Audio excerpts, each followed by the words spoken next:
بسم الله الرحمن الرحيم الحمد لله رب العالمين والصلاة والسلام على أشرف الأنبياء والمرسلين نبينا محمد وعلى آله وصحبه أجمعين أما بعد.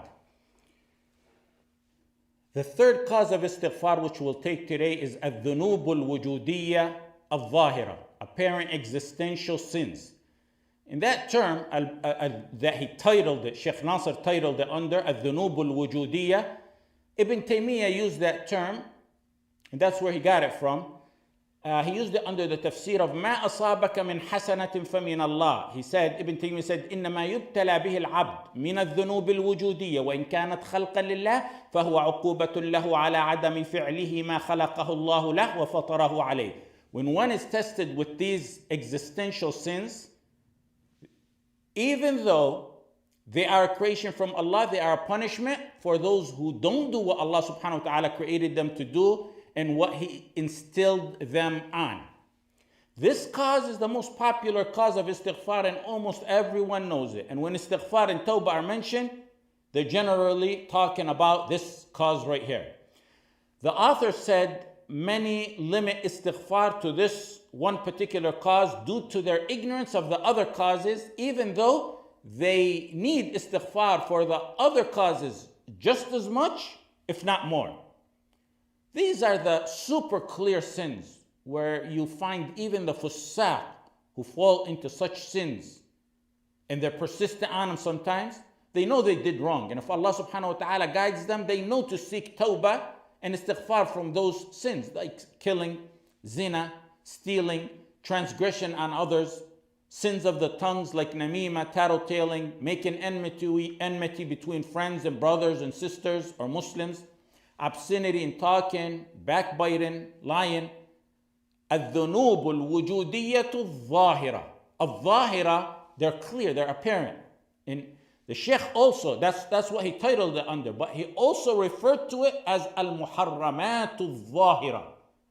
He called this cause الذنوب الوجودية الظاهرة, then he referred to it as المحرمات الظاهرة, and even that term is taken from Ibn Taymiyyah as well, rahimahullah. When you read and live with someone's work so much and you study it and analyze it, you develop his style and terminology without even perceiving it sometimes. The context in what Ibn Taymiyyah used, al-muharramat al-zahira, sheds a little bit more light on the clarity of these types of sins. He was basically saying that they're clear and known successively, and that anyone who denies them as being haram is a kafir without a dispute. He said, إن الإيمان بوجوب الواجبات الظاهرة المتواترة وتحريم المحرمات الظاهرة المتواترة هو من أعظم أصول الإيمان وقواعد الدين والجاحد لها كافر باتفاق. Believing that the clear, apparent, successive prohibitions are prohibited is among the biggest principles of Iman and the rules of this deen, and one who denies them as being haram is a kafir without a dispute.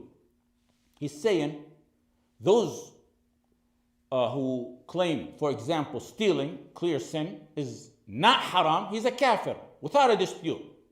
Now, having used that quote of Ibn Taymiyyah, I must clarify that statement so it will not be misconstrued as it has been. I've read it being misconstrued before. Some take statements and use them broad and out of their context and combine them with other quotes of ulama and apply them randomly without knowing other meanings of these statements, some in Arabic and some in English. If Allah subhanahu wa ta'ala bless someone with a talent of translating and some knowledge, it's important to know the limits. And I stressed that many times over the years. That's not to discourage from da'wah. We desperately need dua on the haqq, but we need dua who know that ayah, that hadith, that principle of Thauheed and Shirk, that haram and halal that they're trying to convey. Some get too loose with the PDFs in their platform and speak on dangerous matters that you need to study, really study, not read 30 to 40 volumes. And that's after studying the foundational knowledges under Sheikh and studying that matter itself under some Sheikh of Haqq as well, before coming to personal conclusions if one fears Allah. What are you going to do يوم القيامة? قل أرأيتم ما أنزل الله لكم من رزق فجعلتم منه حراما وحلالا قل الله أذن لكم الله أذن لكم أم على الله تفترون وما ظن الذين يفترون على الله الكذب يوم القيامة. You make some matters lawful and unlawful. Allah أذن لكم. Did Allah give you permission and authorization, or are you fabricating lies against Allah? That's in matters of haram and halal. So imagine matters of usul al-din. That's not to discourage anyone. I repeat that from da'wah.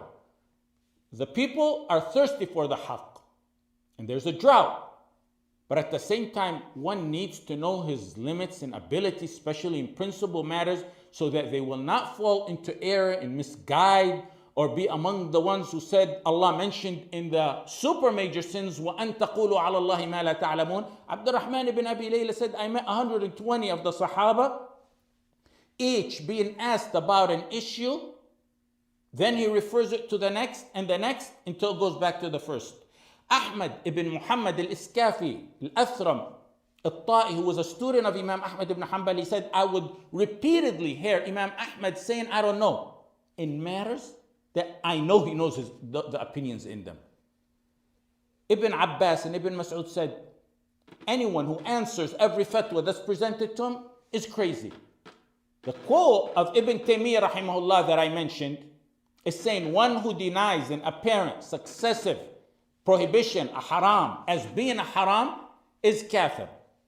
That's in the 12th volume. In the 7th volume, he said, the one who denies the prohibition of the clear apparent haram after, look at that, after proof was established against him, then he's a kafir. That essential addition to what's in the 12th volume is significant. He said, on top of what's in the 12th volume, he said, those where proof has not been established against them, like the ones new into Islam, or those who live in towns far where the Sharia didn't reach to them, or someone who made an error thinking the people who believe and do good deeds are exempt from the prohibition of drinking alcohol, like what happened during Umar radiallahu anhu's time when he asked them to recant after he summoned them. Those and anyone like them, you ask them to repent and recant. If they insist, they are disbelievers. If they insist, they are disbelievers, and they are kuffar. And you don't rule that they are kuffar before that. The Sahaba didn't consider Qudama and his companions kuffar in their misunderstanding. And I'll get to that in a second. So in the 12th volume, there's no mention of excuse in such matters because it's summarized. Whereas in the 7th volume, he went into detail and mentioned the possibility of excuse due to ignorance in such matters. Authors sometimes give a conclusion, sometimes they elaborate. The elaboration defines the summary. And sometimes what creates confusion is the fatwa is given based on a certain circumstance. And there's other reasons. So what Ibn Taymiyyah was talking about, he was talking about Qudama ibn Mad'un, who was a maternal uncle of Abdullah ibn Umar. He witnessed Badr and he was a governor of Umar radiallahu an in Bahrain. Qudama radiallahu an didn't believe alcohol was fully halal, but he believed that there's an exemption for those who do righteous good deeds based on the general terms of the ayah. ليس على الذين آمنوا وعملوا الصالحات جناح فيما طعموا إذا ما اتقوا وآمنوا وعملوا الصالحات ثم اتقوا وآمنوا ثم اتقوا وأحسنوا والله يحب المحسنين. In Surah Al-Ma'idah, in summary, the meaning of the verse, those who believe and do righteous good deeds, there's no sin on them for what they consumed, if they fear Allah. Imam Muhammad bin Abdul Wahhab, rahimahullah, said, it's by ijma' of the Sahaba during the time of Umar that they do takfir on Qudama and those with him if they didn't repent. That's a statement used against Imam Muhammad a lot. And they use it against him to claim that he declared takfir on a Sahabi, but they don't say that he said if they don't repent. if they don't repent. Qudama's ta'wil was clearly an innocent error in ta'wil, misinterpretation. Because as soon as the matter was explained to them, they repented from that misrepresentation. That verse was actually revealed pertaining to khamra as well. It's not some random verse he pulled out and used it. It actually, the reason for revelation pertained to khamra as well. In Musnad Ahmed, Ibn Abbas said, the companions asked after khamra was prohibited, "Oh Messenger, what about those who died consuming alcohol? What's the status of those who died using alcohol before it was prohibited?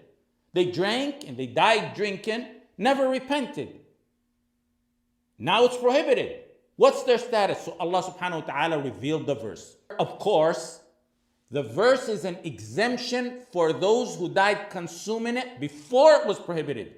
Those who believe and do righteous good deeds, there is no sin on them for what they consumed. لَيْسَ عَلَى الَّذِينَ آمَنُوا وَعَمِلُوا الصَّالِحَاتِ جُنَاحٌ فِيمَا طَعِمُوا. But his error was in the ta'wil, misinterpretation to include those alive as well. Point being, there may be an excuse and ignorance in those matters based on certain times, certain eras. Era could be a factor, certain situations, certain individuals, factors that may weigh in to give an excuse. Like the example Ibn Taymiyyah gave, which I mentioned, a person who lives far away where Sharia didn't reach him and he can't reach anywhere. Or he got caught up in Dar al-Kufr, he took his Shahada, there's no knowledgeable people or Muslims there, and he's ignorant in some matters of haram and halal.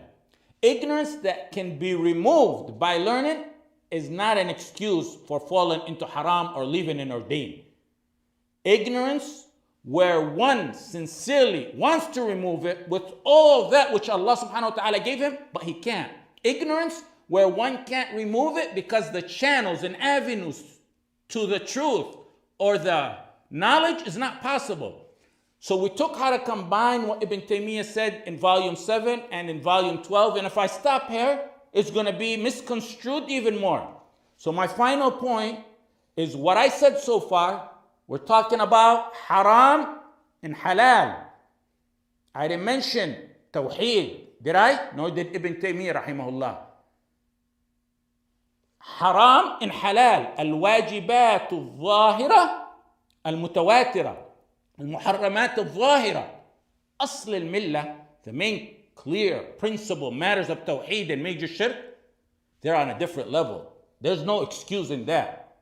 We explained that aspect in an entire halaqah before and how to understand the proofs and consolidate between the statements of the ulama that may confuse as to how they pertain to ahkam al-dunya, matters of the dunya, and ahkam al-akhirah, the matters of the akhirah. As Ibn Taymiyyah rahimahullah specified, he was one of those who specified that. We gave a lengthy halaq on that in the past.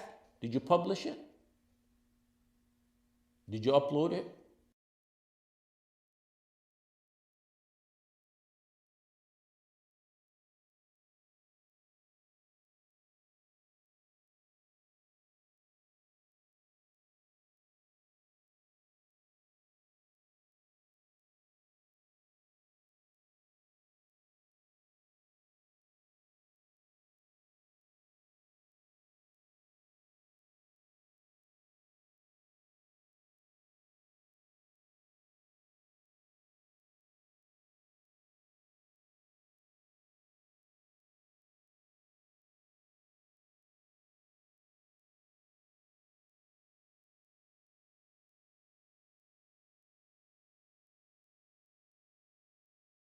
If it's not available, schedule a time. We can do another halaqah inshallah on that topic, or probably better yet, a book so the references can be specified by pages and volumes.